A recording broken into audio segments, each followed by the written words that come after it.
নমস্কার বন্ধুরা, আশা করি আপনারা সবাই ভালো আছেন। আজকে আমি আপনাদের জন্য খুব সুন্দর একটি রেসিপি দেখাবো। এর জন্য নিয়েছি আমি লাউ, তারপর গাজর, চীনাবাদাম, বিনস আর মিষ্টি আলু।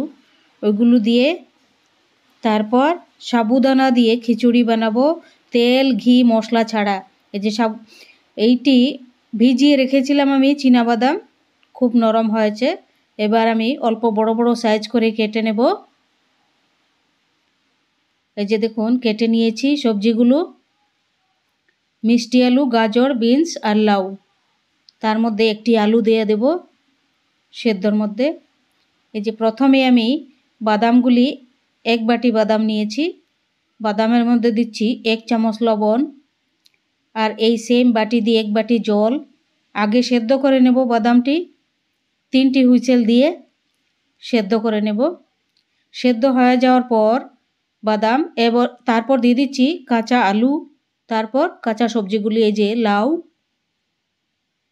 তারপর দিয়ে দিচ্ছি আমি গাজর অল্প বড় সাইজ করে,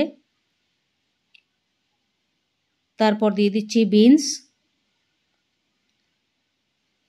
এরপর দিয়ে দিচ্ছি মিষ্টি আলু। এবার ঢাকনাটা লাগিয়ে 2টি মাত্র হুইসেল দেব।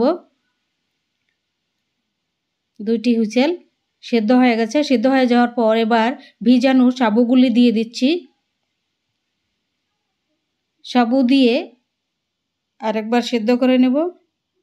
একটি হুইসেল দিয়ে সেদ্ধ হয়ে গেছে দেখুন। এবার কাঁচা আদা কুচি দিয়ে দিচ্ছি। আমার চ্যানেলটি আপনারা সাবস্ক্রাইব করবেন, লাইক করবেন, শেয়ার করবেন, কমেন্ট করবেন। এবার দিয়ে দিচ্ছি কাঁচা লঙ্কা কুচি। এটির মধ্যে আর কিছু দিতে হবে না।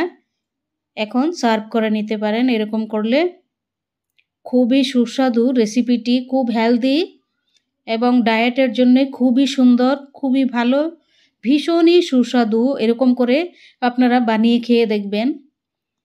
সাবুদানা দিয়ে খিচুড়ি খুব সুন্দর সুসিদ্ধ হয়েছে, চীনাবাদামও, সবজি সবগুলো।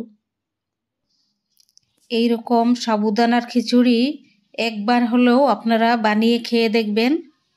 এত সুস্বাদু, আর তেল মশলা ঘি ওগুলো ছাড়া ভীষণই টেস্টি রেসিপিটি।